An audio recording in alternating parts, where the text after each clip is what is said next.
खाद वितरण को लेकर छोटे किसानों की परेशानी लगातार बढ़ रही है। सुबह से लाइन में लगे रहने के बावजूद उन्हें केवल 1 या 2 बोरी ही खाद मिल पा रही है।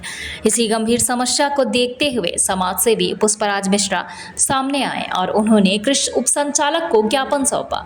उसकी मांग है कि छोटे किसानों जिन्हें केवल 1 या 2 बोरी खाद की जरूरत होती है, उनके लिए अलग से काउंटर खोला जाए। पुष्पराज मिश्रा का कहना है कि छोटे किसान सुबह से बिना खाए पिए भूखे प्यासे लाइन में खड़े रहते हैं और देर रात तक इंतजार करने के बाद भी सिर्फ 1 या 2 बोरी ही खाद लेकर घर लौटते हैं। यह स्थिति बेहद दुखद और अमानवीय है। उन्होंने स्पष्ट कहा कि प्रशासन को तुरंत कदम उठाकर छोटे किसानों को राहत देनी चाहिए। इस ज्ञापन के बाद अपर कलेक्टर ने आश्वासन दिया है कि खाद वितरण व्यवस्था में सुधार किया जा रहा है और छोटे किसानों की समस्याओं का समाधान प्राथमिकता से किया जा रहा है। गौरतलब है कि खरीफ सीजन में खाद किसानों के लिए सबसे बड़ी ज़रूरत है। समय पर खाद न मिलने से उनकी फसलें प्रभावित हो रही हैं और मेहनत पर पानी फिर सकता है। ऐसे में छोटे किसानों की आवाज़ को गंभीरता से लिया जाना बेहद ज़रूरी है।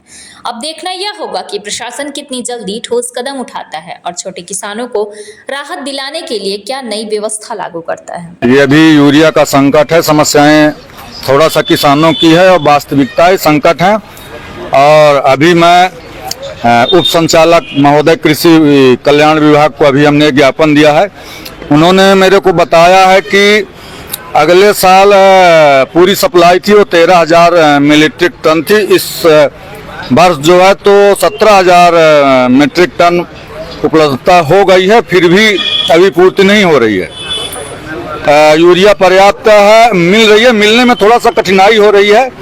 मेरा ये निवेदन था कि जो किसान सुबह से आते हैं भूखे प्यासे 1 बोरी खाद के लिए लाइन में लगते हैं 6 बजे 7 बजे और वो बेचारे 8 बजे 7 बजे 5 बजे यूरिया पाते हैं। तो मेरा यह है कि उनकी अलग से लाइन लगा के एक सामाजिक दृष्टिकोण से, मानवता के दृष्टिकोण से 1 बोरी वाले किसान को लाइन ना लगना पड़े तो आधी जो है तो समस्या हल हो जाएगी। छोटे किसानों के लिए मेरा अलग से काउंटर बने या जैसी भी व्यवस्था प्रशासन की हो। वो भूखे प्यासे आते हैं और बहुत ऐसी महिलाएं हैं जिनके घर लड़का बच्चा और जिनके पति कमाने गए हैं, उनके लिए हम माननीय जी से आए थे। जिले में खाद को लेकर काफी किल्लत हो रही है, जबकि प्रशासन लगातार खाद उपलब्ध करा रहा है, लेकिन आपूर्ति पूरी नहीं हो पा रही। क्या वजह है सर इसकी? नहीं, प्रशासन उसमें लगातार सक्रिय है। राजस्व विभाग से सभी एसडीएम तहसीलदारों को भी निर्देश है, कृषि और सहकारिता विभाग को भी निर्देश है। खाद्य जो आएगी वो प्रॉपर सबको वितरित